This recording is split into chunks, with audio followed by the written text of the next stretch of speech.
Despite fierce back and forth voting in the latest Patreon video idea submission poll, the winner is how to build non-meta tier 3 or transcended characters without a huge cost, but who are strong enough to do stuff like Shadowland, stuff like Alliance Conquest, stuff like story mode. So let's dive into exactly how we're going to do this. So for my account, we're going to take 3 different examples, and obviously this is not going to be a one-to-one with your account, but I do want to show you all 3 versions of it because I think it's important to identify, based on the question that was already asked, based on sort of the idea, the logic here, what do you want to use the character for? I think that's a really important question to ask because it's going to matter greatly. The build level you need for even like 1 to 50, 1 to 40, 1 to 60 Shadowland is much less expensive. And there requires much less investment than if you want them to do AC, if you want them to do story mode. Like those pieces of content generally are more difficult. Now, if you're talking about Shadowland, you know, 80, 90, 100, 150, that's a different story. That starts to change. Obviously, it starts to ramp in difficulty. It starts to ramp in HP and defenses for the enemy. So you're going to have to give them a better build. But I'm going to focus on the earlier stuff because I'm guessing that the vast majority of players are not worried about taking their whole roster to Shadowland 150 plus, right? And anyways, you have to get to 150 first, so you're going to need fodder along the way. So for Shadowland, I think it's the lowest barrier of entry, and it's also going to matter about your cards, right? So the build I'm talking about for someone like Karnak, this can cut it for me on stage 40, 50 of Shadowland. This may not cut it for you on stage 40 or 50 of Shadowland, so you will have to make some adjustments. But this is a build that I would consider to be sort of like entry-level Shadowland type situation. I didn't give him any Uru. I didn't amplify any of the slots. He's at 20 on the gears. I didn't upgrade his gears to 25. Those are all potentially big investments. I'll talk about things you can do to sort of bridge the gap between this and the next step, but we'll go through this first. We do have his skills leveled up. This was probably overkill. I didn't need to do this, particularly because with Karnak, I don't believe he has any effects on his skills. I think maybe just the 3rd skill. So honestly, I wasted a bunch of gold. And this is actually maybe partially an example of what not to do. I wasted a bunch of gold leveling up all of his skills. You don't really need to do that.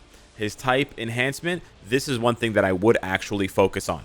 I would actually say try to get the type enhancement to rank 3, rank 4, maybe even rank 5. Again, it depends on what exactly you're using them for in Shadowland, how high you're going. But this is a very cheap way to get the character to do more damage because it's scaling the damage, not the attack. So this is actually a very like quick and dirty way to just ramp your character's damage, ramp the amount of damage they're dealing and the amount of time that you have because it's only 3 minutes per Shadowland stage. You can really ramp this one, right? Rather than giving them a bunch of physical attack Urus to raise their attack stat from 30,000 to 31,000, right? That doesn't really matter. That really does not matter. Better off raising the amount of damage they're dealing and then putting them in a stage where they can actually take advantage of it. Now, obviously, that's what matters, right? You're not going to build up Karnak's type enhancement and then take him into a stage where combats have an advantage. That doesn't make any sense, right? But you take him into the Rocket Raccoon stage, for example. You take him into that speed relay with Sister Grimm and Lash and Wiccan, and he's just going to toast them, right? He's just going to obliterate them. Because instead of doing 0 extra damage to blast types, I've now bumped him up to stage 4, and he's doing 20% extra damage, right? So there's basically almost a 1.2 times multiplier on the damage that he's doing because I've added 20%, right? So very, very nice. As for the ISO 8 set, I think this is a trap that a lot of people fall into where they focus too much on it. Now, unfortunately, I would say you kind of do need an ISO 8 set, whereas you can skip Uru, you can skip some other things. ISO 8 set does provide a lot of value, especially because it provides percentages to a bunch of stats. Rather than a static number, like the 4th gear option or like the uniform, where it's a number that then gets converted into a percentage, it's very low. Whereas with the ISO 8 set, you get very high percentages. This matters more when you have bad cards and swords, and this matters less when you have good cards and good swords. So again, it depends on your account. You have to take a look at what you really need. If you can shore up, ignore defense and skill cooldown on your cards and swords, and you have everyone basically maxed, then if you're really budgeting and you need to save gold, skip this, right? If you don't need to use the ISO 8 set to cap ignore defense or cap skill cooldown, skip it for now and see if you can get away with it. If you can't get away with it, then just try to roll for any you can try to roll first for any 8 set, right? So if you're re-rolling it, you can re-roll for any 8 set. You could do that, for example, right? Roll for any 8 set. Or if you want to be a little bit more picky, you can just roll for the 3 at the top, the 3 offensive ones that are marked in red. You could just do that. And that gives you, honestly, a pretty decent chance. That gives you a pretty decent chance to roll it. And you can, and again, you can save even more gold by only re-rolling during events where it's 50% off. But yeah, I would say it's kind of a toss-up on the ISO 8 set. The stats are nice, don't get me wrong, but I think it can be a luxury sometimes. Don't worry about the artifact. Don't even, and please do not equip naked. Like, don't equip these artifacts. Don't waste them. They're not going to provide you any meaningful stat bonus for things like Shadowland AC story mode. Some people in AC will say, oh, the one that decreases pierce damage 7%. Sure, you can, if you really want to do that, you can, specifically for AC, but it's irrelevant for all of the other content, Shadowland story mode, etc. And then the custom gear. The custom gear is actually the other most important one. So I would say, just like a quick and dirty checklist in your mind, I would say the the custom gear, the obelisk, is actually number 1. This is the easiest way to give your character like a huge power bump for sort of entry-level content. And then the second easiest way to do that, particularly for things like Shadowland, but also for AC and story mode, if you can target it a little bit better, you have the type enhancement. So I would put type enhancement second, and then I would put ISO 8 set third, and then I would put gear. I would probably put gear 4th, maybe Uru 5th. You can kind of flip-flop those. It doesn't matter too much.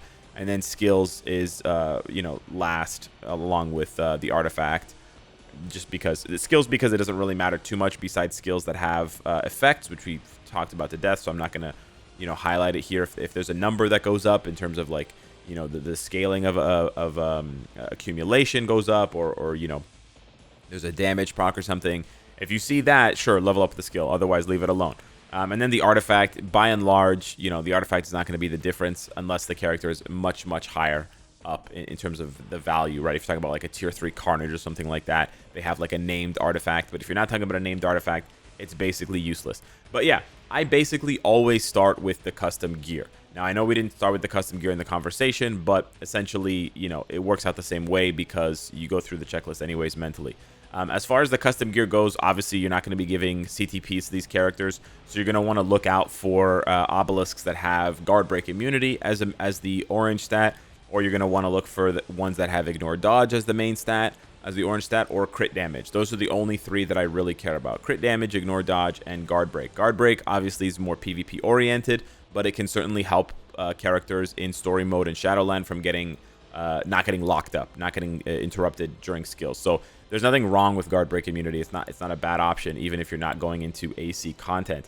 And then honestly, for Shadowland, especially if I'm auto playing, I would rather have invincibility or a heal with my guard break rather than having something like a damage proc. Because if you're going into Shadowland, if you're auto playing this kind of stuff, you can't control what the character is doing.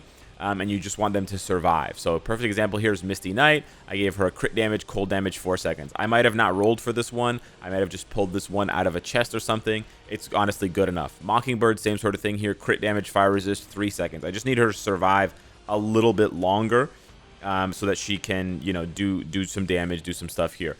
Same thing with Singularity. I use her on stage 29 against the Black Order setup there. You got crit damage, dodge, and you got 4 seconds. Let's take a look at the rest of Singularity's build here real quick. I actually don't have it memorized, but let me see if I followed my own advice here. We did go with Power of Angry Hulk, but this is like a very old build. We do have rank 4 type enhancement. We left all of her skills at level 3. This is exactly what I should have done with Karnak. And then in this case, she does have Uru. Yeah, this was probably overkill, but, it still is better than, what I did with Karnak's. It probably spent less gold than what I did with Karnak's gears. I believe another example of the kind of obelisk I'm looking for is on Hulkling, where I was trying to do a stage with him and he kept dying. So I just rolled the only obelisk that I figured would help him. Now, an invincibility obelisk would help as well, but in this case, sometimes you don't get what you want. And I'm not, the idea here is to spend as little resource as possible. So if you happen to roll an obelisk like this with ignore, dodge, and then a heal, you can slap it on some of your low-level Shadowland characters. It's useful. The heal is similar to 3 seconds of invincibility. I know it has a much longer cooldown of 15 seconds, but healing up 25% of your HP can be helpful, and it can be the difference between your character having enough HP to survive to the end of the fight versus not having enough HP to survive until the end of the fight. So that's what I would do mostly for Shadowland characters. That's really where I would take the build. Now, if you're going to go into stuff like story mode, this is where it gets a little bit more complicated, and this is where you want to put a little bit more effort into the build. So this is where you're going to see, you know, if you're finding that especially characters who get chosen, who are transcended, I find a lot, and get chosen for story mode because they're trying to force you to transcend this character or transcend that character. That's where I think using Uru, you know, on top of everything we've already built upon for Shadowland, like the type enhancement, like the custom gear, the ISO 8 set, I think this is where you probably want to start incorporating Uru. And in particular, for story mode, you want to make sure that things like dodge are capped, along with skill cooldown, along with ignore defense, and then even attack speed. Attack speed and dodge being capped or being very close to being capped are going to help your characters, you know, attack faster, get into different skills faster, animations faster. It's going to allow them to, you know, chew through the mobs quickly. And it's also going to allow them to dodge more attacks, obviously, because that's what dodge does. There's not a lot of ignore dodge in story mode, so you don't really have to worry too much about it. But those would be sort of like my benchmarks. You know, for Shadowland, I'm just trying to cap ignore defense and cooldown. Now, story mode, okay, I want to add it onto that with probably capping dodge and maybe capping attack speed. So that's basically it. I still wouldn't consider the artifact a necessity at all whatsoever for story mode, not at all. I would consider the obelisk near a necessity. It's basically a necessity for story mode. ISO set is very close to a necessity for story mode. Type enhancement helps a lot, but actually type enhancement's not as helpful for story mode because you're not always, it's like a 33% chance or something like that you're fighting a disadvantage, like an advantage character who has the opposite typing, right? Skills, I still wouldn't level up the skills unless they have a specific effect, like, you know, that 45% attack buff, or the you know, 100% chance to immunity. If that's level 1 Prey Piercer, it's probably a 50% chance at immunity or whatever that is. Does that have iframe ignore? Oh no, it's okay. It's tapping and holding. Okay, Scorpion has iframe ignore. And then I think Uru is probably, you know, the thing you're gonna have to adopt here for story mode in order to be the difference between your character dying and surviving through the content. Particularly things like dodge, but also HP can help a lot. HP can help a ton for story mode to make sure that characters who are weaker don't end up dying, don't end up, you know, not making it to the end of the fight because of, you know, taking too much chip damage over time. And then from there, you have like the last one, which is probably the most investment, which is AC.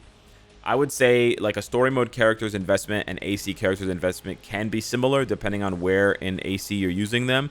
But certainly AC on the higher end of things is going to require more of an investment. Two examples of this on my roster, not that they're level 80s, but that they are native tier 2s, are Dormammu and Molecule Man. But this logic applies as well to level 80 characters who are going to have a bit of an advantage over level 70 characters in Conquest, but you don't want to go all the way with their builds. You don't want to give them necessarily CTP, stuff like that. So we do hit up the Uru, right? We give them Uru. We make sure that they have HP, dodge, etc., that stuff. We hit up the skills, we level them up, unless, of course, they have some sort of, you know, they're just a basic skill, then you can skip it. We do want their type enhancement to be high for Conquest, for sure. You want to give them an ISO 8 set, for sure. Artifact doesn't really matter, but you can see here, I even followed that advice back in the day of the pierce damage reduction, so yes, it is there. But then for the obelisk, I think this is the most important part for AC.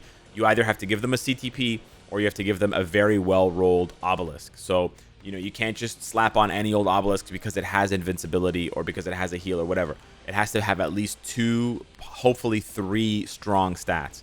So in this case here, I happen to get this one. It's ignore dodge, 4 seconds of invincibility, and then also guard break. So this is very, very good. This I would consider like an AC worthy obelisk. But this is really going to like make or break whether the character even stands a chance. So I would, you know, highly recommend keeping a sharp eye out for stuff like this. Here's another example: guard break immunity, 4 seconds of invincibility, and then immunity to web. Immunity to web is actually redundant on Molecule Man because he has a debuff cleanse leadership, but it's still a good obelisk to showcase because I can use this on someone else. Let's say like Luke Cage, for example, or somebody else, right? Okay, actually Luke Cage is also a bad example because he also has debuff cleanse. A combat type who doesn't have debuff, let's say Drax, right? Doesn't have debuff cleanse on his leadership. Maybe he has it on his skill, but who knows? You slap that on him, and then you can go against, let's say, a Spider-Verse team, or you can go against a team that has 1 or 2 web heads, and you're going to have a better chance of survival. I'm not saying you're going to win. Another example here, same sort of thing on my Wenwu. I have an invincibility, guard break immunity, web immunity, obelisk. This is good enough for him. I don't have enough CTPs to be giving these characters, but they're relevant enough for AC that I do want to build them out. So you can see the build on Wenwu. This is probably the best example I have. You have the HP and the dodge so that everything is capped properly. You've got the skills leveled up. You've got the rank 4 type enhancement. You've got the ISO 8s at maxed. In this case, I do have his artifact. It's just a 3-star version, but yeah. And then we did hit him with the obelisk. Ideally, you know, in a world where I had infinite resources, he would have like a mighty authority. But I think mighty CTPs are really where you, like that's really the cutting off point for the vast majority of AC characters. I wouldn't go beyond that unless you are a mega whale. In which case, sure, go ahead, give them brilliant CTPs. But yeah, I would say mighty CTPs, especially like the lesser mighty CTPs, like Mighty Authority, Mighty Regen. These ones, you know, that maybe you get them for free from World Boss Legend runs. You can slap them on your stronger, you know, PvP characters who don't necessarily carry your team, but can do work in between. But yeah, take all that other stuff that I said from Shadowland and Story Mode and apply that to AC, plus this final step of either crafting a perfect obelisk or you know, going into the CTP territory. So hopefully this has helped you guys out. That's basically everything you need to look out for when building characters for this sort of content. Thank you so much for watching the video. Thanks for voting, guys, on Patreon. Smash the like button if you enjoyed the content, and I'll see you in the next one. Take care.